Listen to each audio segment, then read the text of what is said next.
When do we use to, and when do we use for?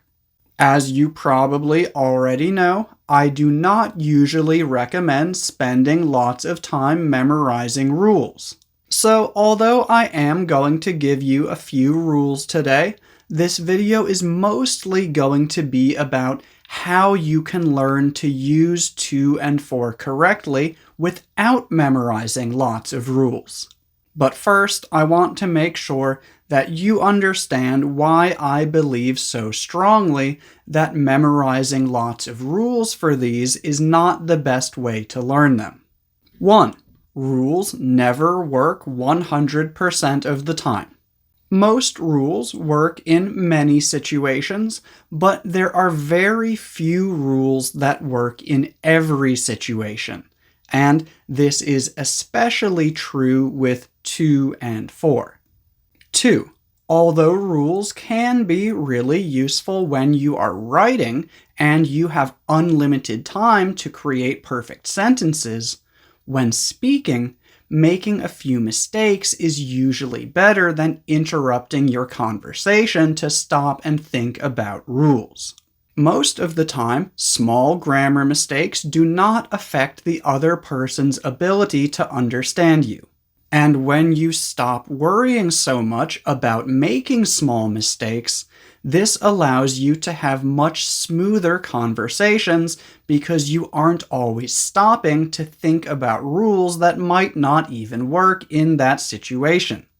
3. The real problem with to and for is that they only really have meaning when you put them in a sentence with other words. So the real problem is that you want these words to have one meaning that is the same in every sentence, and that is not how they work. So instead of asking about the difference between to and for, it's usually better to ask about the specific phrase or sentence that is confusing you. For example, if you don't understand the difference between important to and important for, the question that you should be asking is, what's the difference between important to and important for? Not just, what's the difference between to and for? But, as promised, here are a few basic rules for to and for. To is often used to show movement or direction, basically where something is going. For example, she's going to the store. For is often used to give a reason or a purpose. For example, she's going to the store for milk.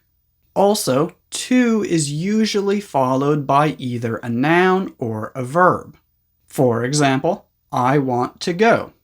Here we have to followed by a verb. Or, let's go to the store. Here we have to followed by a noun. For can be followed by a noun or a gerund, but it cannot be followed by the base form of a verb. So we can say, I bought pizza for dinner. But we cannot say, I bought pizza for eat. And although we can't say for eat, as I said a moment ago, we can use for with a gerund. So you might want to try to say, I bought pizza for eating. This sentence is grammatically correct according to those rules. However, most people would usually say, I bought pizza to eat. So again, I really don't recommend spending lots of time memorizing these rules because often they don't work. Instead, what you should be doing is listening to English regularly and paying attention to the things that you hear. When you hear something that you have never heard before and you think might be useful, write it down so that you will remember it and you can practice creating some of your own sentences with it. For example, if you hear someone say, let's have soup for dinner, write it down, and then write maybe 5 to 10 of your own sentences with for dinner. For example, I want to have pizza for dinner. Or, what did you have for dinner yesterday? And remember, when you are practicing by yourself, your sentences might not be perfect. And that's fine. Your goal here is just to use the language and create a connection in your brain between the words for and dinner so that you can remember it more easily in the future. Or maybe you hear someone say, "He invited me to his party."